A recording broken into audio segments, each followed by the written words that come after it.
policemen come with their rifles and forced their way through our front fence, smashed it between all three of us, and glass went everywhere, screaming, and it was all feeling my heart going like that, and then that vice grip around my lungs because I...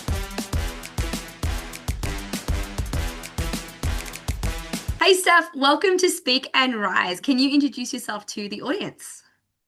My name's Stephanie. I'm 35 years old, married, I have two kids, and I work as a private investigator and a circumstance investigator as well. Thank you for sharing that. Is there anything in your life that you would like to share about around violence or things you've experienced or seen? Yeah, certainly. So I grew up in a domestic violence household. Some of my earliest memories are of being maybe just over a toddler. Um, we'll say maybe 4 or 5 years old, and dad having another one of his abusive, drunk, sociopathic outbursts. He had firearms as well. He was a collector and a shooter. And yeah, hiding behind the couch and watching the big armed policemen come with their rifles and force their way through our front fence to come and get him and take him away. So I grew up with that type of father and in that type of environment right up until I was 16.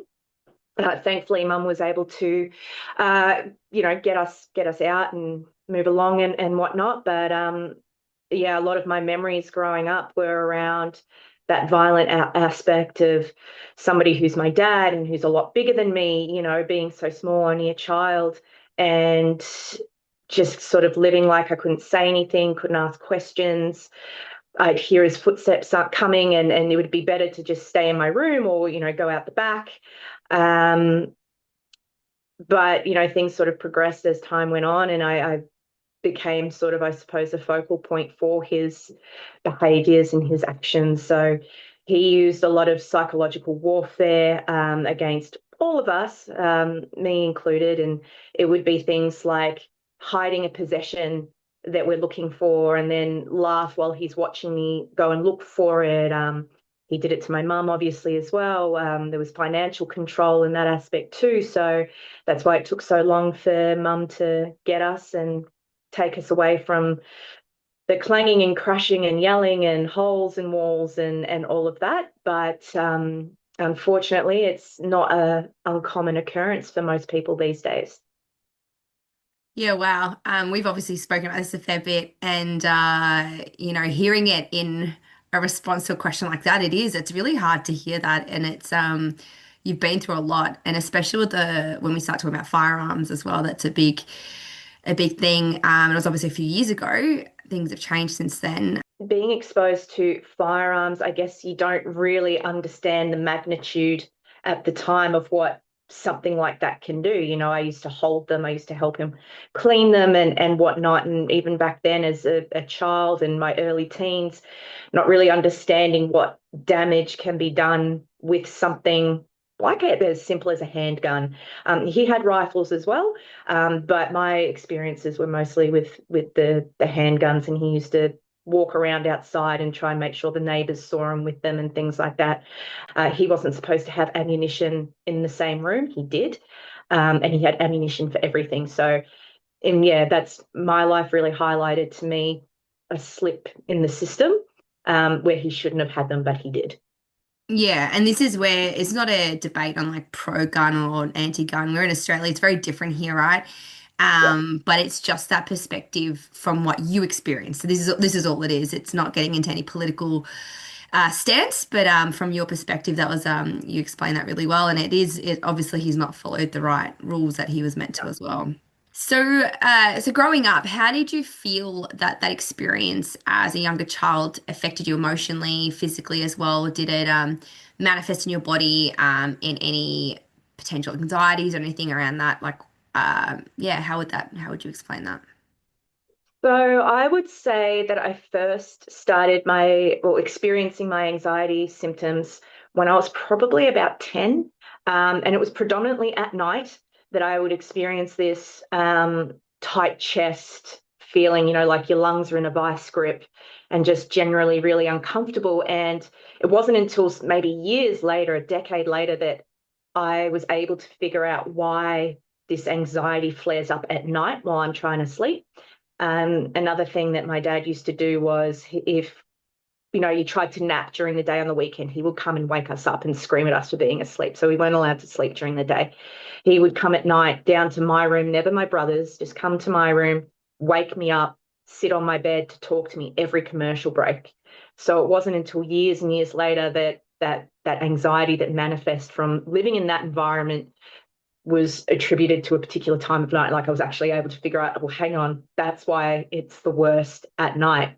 Um, Unfortunately, I told my mum was a nurse initially. She thought that it might be asthmatic symptoms. She would try to help me with Ventolin and whatnot. It didn't do anything. So she took me to a doctor. I recall explaining to the doctor, look, this is how I'm feeling. I'm anxious. Well, I didn't know it was anxiety at the time. No, I'm only 10. But, I've got a tight chest. I have trouble sleeping and whatnot. And I remember clear as day, this doctor turning to my mum going, she's just a drama queen. So Wow. that at the time, and I think about that often, like it's Yeah. something will happen that will just pop into my mind at this man when I'm 10 years old, when I'm explaining, and my mum's explaining the environment we live, was to just tell me that I'm a drama queen. Wow. So it wasn't, further for years after that that it was actually properly diagnosed that it was anxiety. My mum even took me to doctors to have those tests where you run on the machine, and they block your nose to see if I had any Mhm. lung function issues and stuff. And it wasn't that. So I felt even so young, from 10 to about 14, just being dismissed by medical professionals because I don't know, how to Mhm. say it. Perhaps they just think that young people are a bit dramatic, or being a girl, maybe it was it's hormones or Yeah. something like that. So it manifested physically, but mentally, the silver lining, I think, for me, if there is one in this environment, is that I learned that nobody's ever going to talk to me like that again. Nobody's ever going to pick on me for fun again. I'm not going to stand around and allow that to happen. So whilst I had those physical symptoms that I still carry to this day, I still suffer from anxiety to this day, even though psychologically I'm fine. Um, but I've managed that positive aspect of knowing that's not okay, that's not all right. I know how to talk to people who are in heightened situations as a result. I'm going back to when I'm 5, 6 years old, trying to talk to my dad and talk him down from being so mad. So I was able to get some sort of positive result. Maybe, I don't know, is that the right word? Positive result Yeah. of living in such an environment for me. Yeah, it did give me a good characteristic, I suppose, living through that. Yeah, and I guess that's the rise part of this, right? This and you being the first person that I get to interview, which I'm very excited about and grateful for. But this Speak and Rise, it's really not about being like that victim to that past, right? It's about how do we rise or how do we learn? We've already acknowledged it should never have happened. We know that that's the case. And unfortunately, it's happened. So we have a choice. Do we stay a victim to it and suffer from that, or do we find those silver linings to try and learn from situations and things like that? I'm assuming that those sort of uh, skills you've got, they're de-escalation skills, and you probably use them in your work a lot now as well.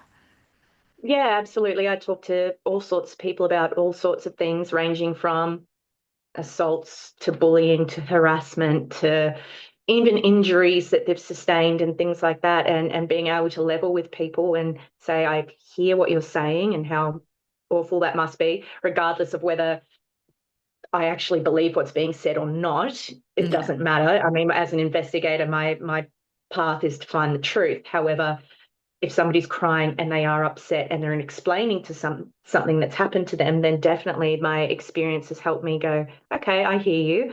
And I've had instances where people have made comments about wanting to take their own lives. And so as part of my job, I've had to go and get mental health first training to be able to assist people in those moments, where they don't quite know what to do or how to talk or where to go. So So there's been avenues I've gone through in my life where it started from living in that DV, life and household, and it's pushed me down a positive path where I can use my experience and my characteristics that I got from that experience to help people going through a variety of different, issues and injuries in their lives. Yeah, that's fantastic. It's amazing that you're able to use it for that, for good in a way. Um, Definitely.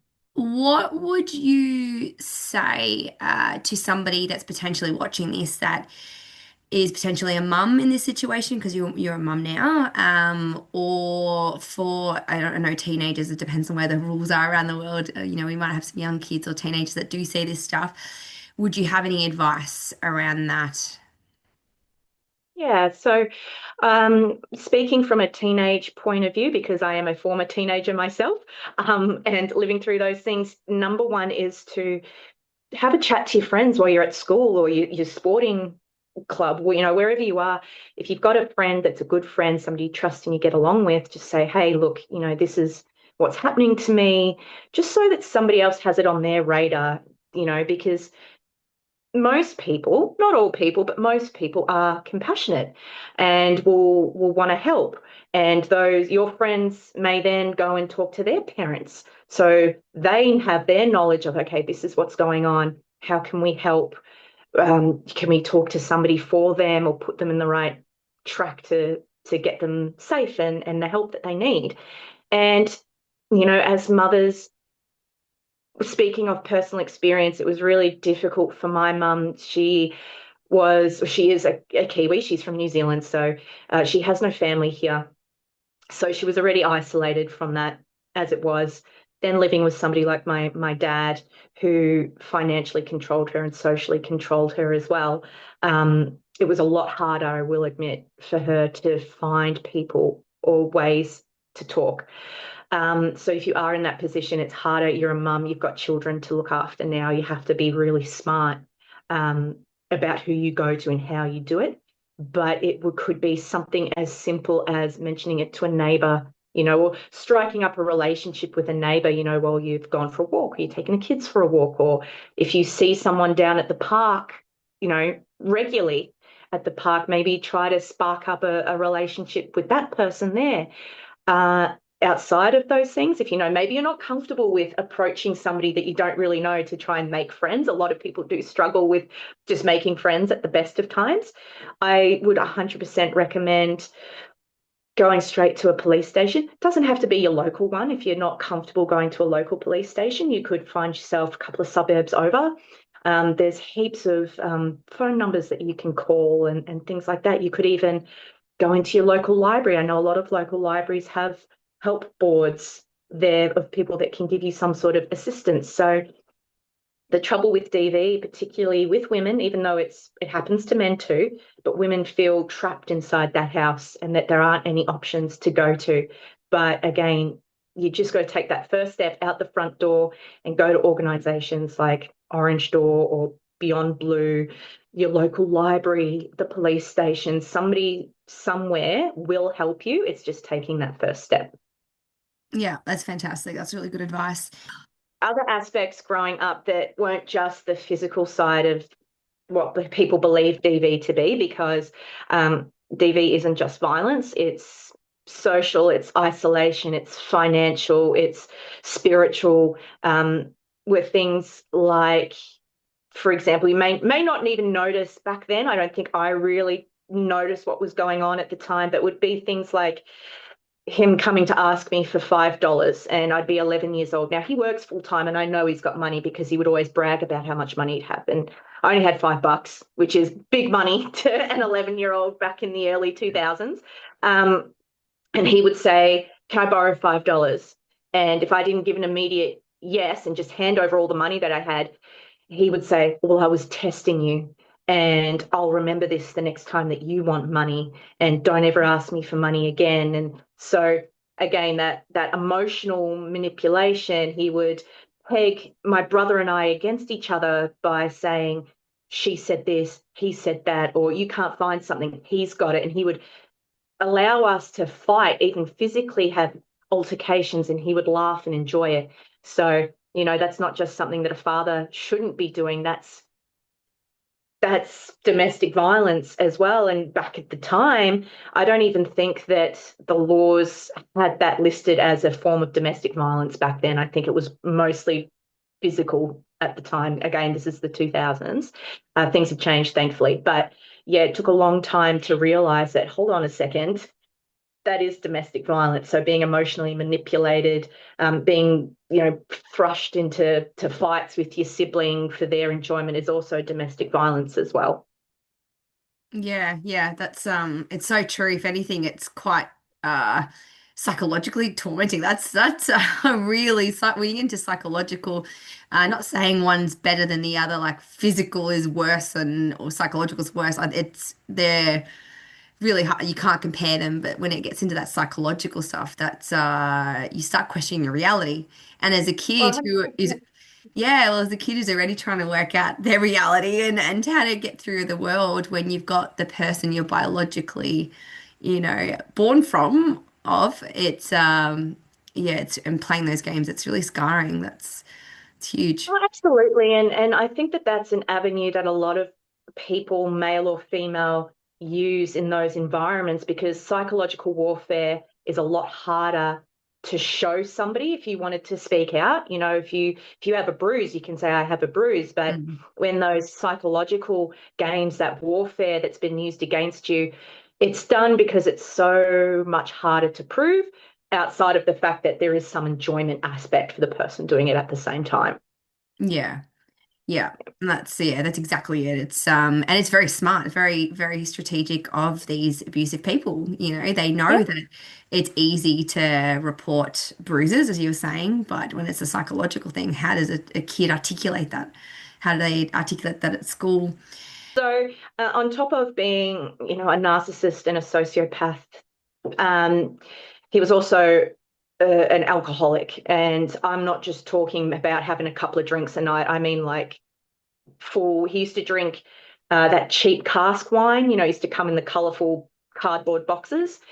And things that my mum would do, and I remember distinctly watching her, would be she would drain some of it out in the like late at night or when he wasn't around, and then replace it with water in the hopes that he wouldn't notice to try and diminish the amount that he was drinking. So I was living with somebody who was already psychologically volatile as is.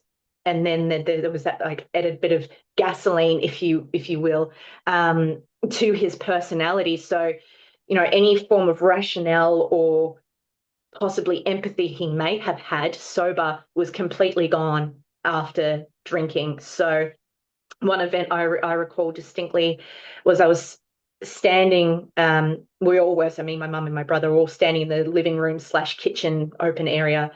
And it was winter, and I was standing by the heater staying warm. My dad had gone to have a shower, and we had one of those glass shower doors that, you open and close like that. And it used to get stuck. So he'd been drinking quite heavily. And I just remember hearing the swearing and the stomping and this like cracking noise, and he was in his underwear. He came out through the hallway, lifted the glass door off the shower, so he had it in his hands, and then just smashed it between all three of us, and glass went everywhere, along with the screaming, and it was all somehow our fault that the door didn't pull across properly. And then he went off and he had his shower. And I remember my mum saying, don't worry, I'll clean it up, because my brother and I were trying to help clean up the glass. But, she didn't want us getting cut and having that responsibility. And I think it was the same night or even the next night, drinking again, really drunk. And I remember standing there in that same area. And we had the kitchen table just a bit further. And mum was sitting at the table, and I think my mum was trying to ignore him because he had been on this drunken tangent for so long, and she didn't respond to him and his baiting, which was another thing that he used to do. And he just walked over and he just flipped this solid wood dining table on top of it like it was like he was picking up a leaf. It was just like that. It was so easy. And then it fell on top of her, and me and my brother were crying and crying but stunned, like too scared to say anything because we knew don't. My mum didn't want us getting involved anyway, but if getting involved or saying stop just exacerbated the issue. So again, having somebody that's obviously not right mentally, who's also abusing alcohol, it just elevates domestic violence to a whole new level. Yeah, wow. That's scary. Like that's Yeah. for little kids as well. That's, sometimes it's not even the actual physical contact with you, it's the throwing and smashing and then seeing that happen to your mum who you care about so much, and it Mhm. probably, I mean, I don't know, correct me if I'm wrong, but it probably led to questions like what else is happening that you're not seeing as well. There's the bits that you see, and then there's always a fear of what's going on to your mum when you're not around or to your brother. Um, yeah, yeah, definitely. And so years went on, and I'm now about 15, thereabouts 15, 16. And I remember I'd been at a friend's house for a birthday party. I think it was a Thursday or a Friday night. I'll think a Friday night because I probably wasn't allowed out on a school night. So it was probably a Friday night. And my dad had come to pick me up. It was quite dark. And I recall him driving through, we're taking this big bend through Upway there to go home. And I said, "Oh, I have to finish getting my stuff together." And my dad goes, "Stuff for what?" And I said, "Oh, we're moving tomorrow." And I remember I'll never forget the look on his face going, "What do you mean?" And I said, "We're moving." And he goes, "Who's moving?" And I said, "Me, Mum, and Matt." And he just went dead silent and then went back to looking outside, like, through the windshield. And in that moment, it hit me at 15, 16 years old. He didn't know. He had no idea that we I've were got moving. goosebumps when you tell me that. Yeah, Jesus. mind you, my mum had never said to me, he doesn't know. So there'd been this whole thing. They were in the, they were going through, we're leaving and we're separating the finances and the house. All of that was occurring, but I didn't know that he didn't know we were leaving. So when he looked at me and then he looked back straight out, he had this look of, I don't know. It was just a look that made my blood run cold. And I remember sitting there and I started feeling my heart going like that, and then that vice grip around my lungs because I thought, oh my God, he didn't know. We're going to get home and something's going to happen. Something's going to blow up. And it didn't. It didn't. And the next day, I remember my mum saying that she'd told the movers, this is what's going on. Be aware. He's a big guy. He's in his 70s now. He would have been in his early 50s at the time. I'm trying to do the math of how old I am now. But he's a big guy, tall, stocky, the whole thing, angry, obviously not right. So my mum had told the movers, this is what's going on. I remember we had three relatively young guys come down, and I could tell that they'd been informed because they were not speaking to him outside of hello, whatever. And we collected everything, and my dad was just pacing and making comments like, yeah, off you go, run away like you always do. Things like that, things that I'd listened to my whole life, like, you're a coward, look at you run, off you go, run off to your boyfriend, which I didn't even know what on earth he was talking about. Like, there was no boyfriend, nothing like that. Mm. But that level of delusion that, well, she couldn't possibly be leaving for any other reason. I haven't spoken to my dad in over a decade now. He, at that time, when I was having a bit to do, when was still under the belief that he had not done anything wrong, that my mother had brainwashed and manipulated my brother and I, and that just wasn't the case. And I can guarantee you to this day that illness or whatever's going on in his mind is stopping him from actually acknowledging that everything that we say happened. It's not because my mum's bitter and all of that. He is as bad as we all say that he was. But you saw it as well and you lived it. That's the delusion part, right? That's that emotional gaslighting as Mm. well, like it wasn't that bad, or yeah, I used to drink, but it wasn't that bad. And so there is that level of narcissism as well, again, of, well, it's not me, it's you. And very happy to not be part of that anymore. And very Mm. thankful as well that, that experience for me, as awful as it is, and I'm sure I'm not the only one that's ever said this, is that I have very high standards for my life now when it comes to finding somebody to spend my life with. And very fortunate that I have found a man that would chop his own hand off before he ever laid a hand on us, who doesn't do anything, that's going to gaslight and hurt, and these big behaviors that have lifelong consequences for others. So I'm very, very fortunate that I was able to find somebody like Ben. That we do have our problems, like everybody has their own issues and whatnot, but very happy that I was able to experience something that made me see that I deserve so much better, and that's not the right way to be living. Yeah, that's amazing. And that's a huge silver lining in its own. You haven't Yeah. repeated the pattern, you've broken the pattern. You're not, yeah, because, and we know that people tend to date or marry someone that's very similar to their father.